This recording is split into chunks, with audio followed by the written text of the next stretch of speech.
Well, it seemed like a good idea at the time.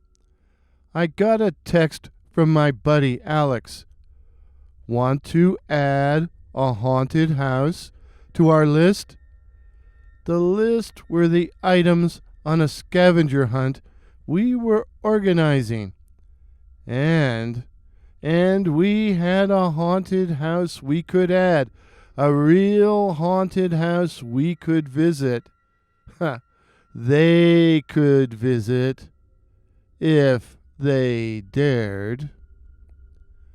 Call me Luke, short for Luke. The haunted house in question was known as the Yellow House, and it had a pretty lurid history. It was called the Yellow House due to the color of its distinctive brick exterior. It had been built in 1906 by Harry Ambrose, a wealthy businessman who was shot dead on the front steps while his bride, Evelyn, watched in horror.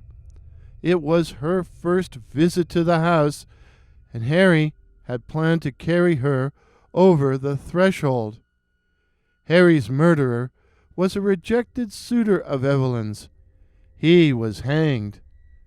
Evelyn remarried, but her second husband died on the Western Front, and Evelyn herself was carried off during the Spanish flu epidemic of 1918, but not before giving birth to a son, Percy. Percy was raised in the Yellow House by an elderly maiden aunt. He was a strange, sickly, reclusive boy whose abnormality was made worse by his aunt's obsessive and paranoid behavior. She believed that the servants were always stealing from her and was known to creep the darkened halls at night, trying to catch them in the act. Soon, good help, any help, was impossible to find. The pair soon lived alone, in increasing squalor, their groceries left for them on the front steps. And when the delivery boy realized that the previous month's groceries were still on the porch, an investigation was made, and the bodies were found. Percy's dead body had been decomposing during the hottest months of the year and was now little more than a grease stain, while his aunt was only a skeleton. Investigators found the basement full of bones, piles of them. Percy was blamed, but had he dug them up from the nearby cemetery? Or had he done something worse, way worse? The area had experienced a number of mysterious disappearances, especially of young women. Afterwards, the place went through various hands and eventually became a B&B. A B&B. A B&B where 10 people had been slaughtered in an especially sanguine manner, i.e., an especially bloody manner, 10 years ago. The killer or killers were never found. And then there was Will, who was found dead in the Yellow House last year. His throat had been cut. Rumor had it that a young woman named Elena had killed him. She was now in the psycho ward, where she sat in a rubber room, screaming and pounding on the padded walls 24 hours a day. Well, with a history like that, we had to make them stop there. And then I decided to twist the knife in. I decided to twist the knife. We'll set up a Ouija board in there and make them ask if there's anyone there while you hide in the next room. You hide in the next room and start making noise. Spooky sounds like, I said with a laugh. Alex was laughing too, but his next question was serious. How are we going to get in there? The last time I looked, that place was all boarded up. Oh, they'll be able to get in. There was a loose board covering one of the back windows, so I loosened it a little bit more. And then, once inside, I unlocked the back door. They can get in. And so they did. They found the Ouija board and me, waiting for them in a big room, which must have been the dining room. How come you're here? Quinn demanded. Of course, it would be Quinn. How come you're here? Quinn demanded, as he pushed his glasses back up the bridge of his nose. I just wanted to make sure you guys showed up, I said coolly. We could have recorded it on our phones, Quinn said, truculently brandishing his device. I ignored him and said, Shall we begin? Once they all had their fingers on the planchette, I got Jordan to ask the standard first question. Is there anyone there? She said. Is there anyone there? I repeated loudly, which was Alex's cue to begin making noise, screaming and banging on walls.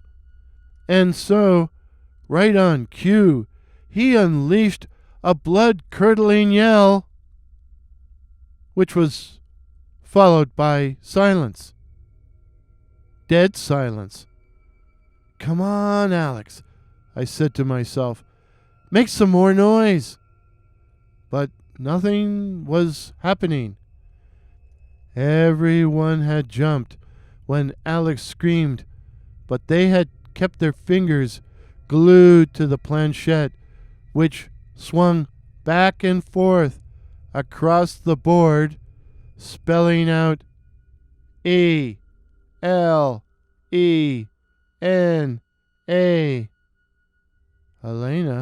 Elena, the psycho girl? And at that precise moment, a figure loomed up, blocking the door to the dining room.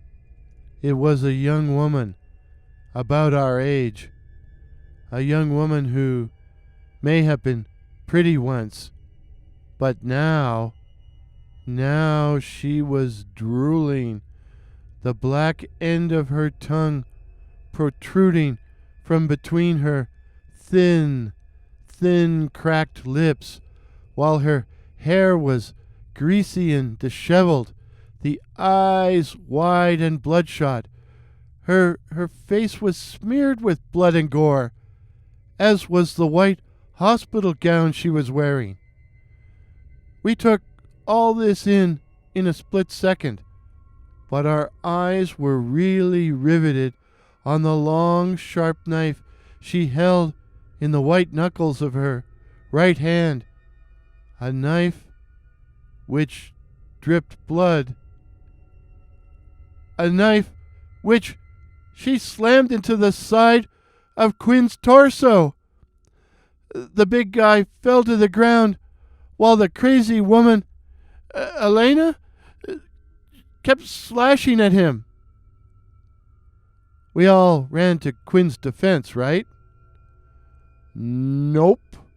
As she fell to the ground with him, we all bolted for the open doorway. Hey, I didn't like the guy all that much.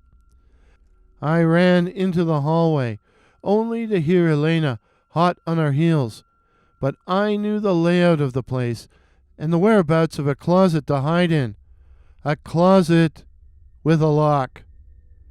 I cowered in there. Yeah, okay, I admit it. I'm a coward. I cowered, trying not to make a sound while listening to the screams and the running footsteps. After a while, everything was still as the grave. I peered through the keyhole out into the dimly lit hallway, and for an instant I had a nightmare vision of Elena sticking her knife blade into the keyhole and into my eye. But still I looked, and I couldn't see anything or anyone. I slowly pushed open the door, praying that it wouldn't creak, and stepped out into the hall and froze dead. Several figures stood in the hall. And no, none of them was Elena. One was short, slight, and balding, with a round, pale face and wide, ice blue eyes that were bulging, hysterical, insane. Standing with him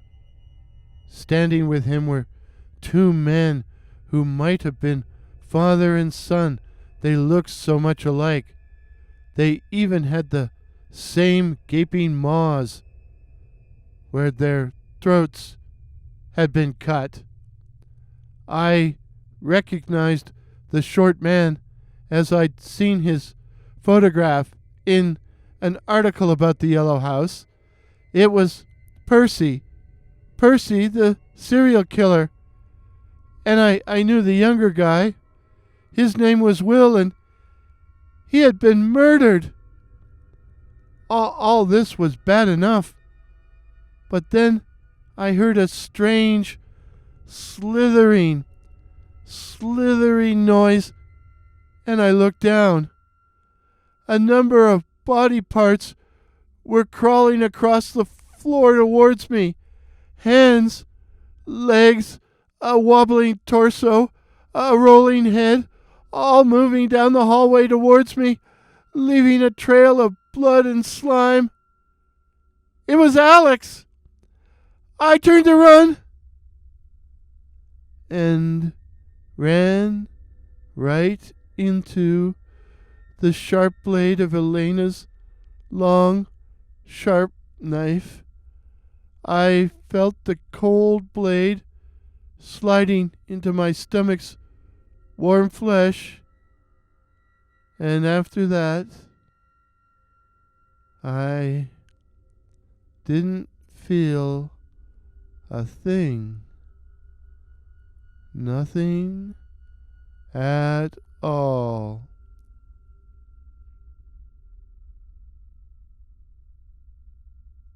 The mysterious disappearance of Elena Novick from the provincial insane asylum is still shrouded in mystery.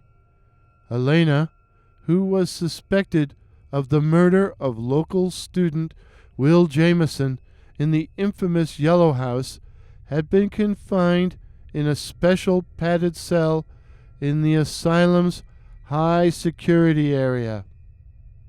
Recently, she had been screaming that 3 men had been standing outside her barred window, tormenting her and wanting her to come with them.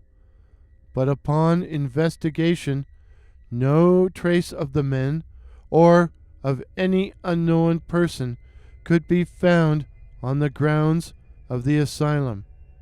Investigators have confirmed that the cell door was firmly locked and that the bars had not been tampered with.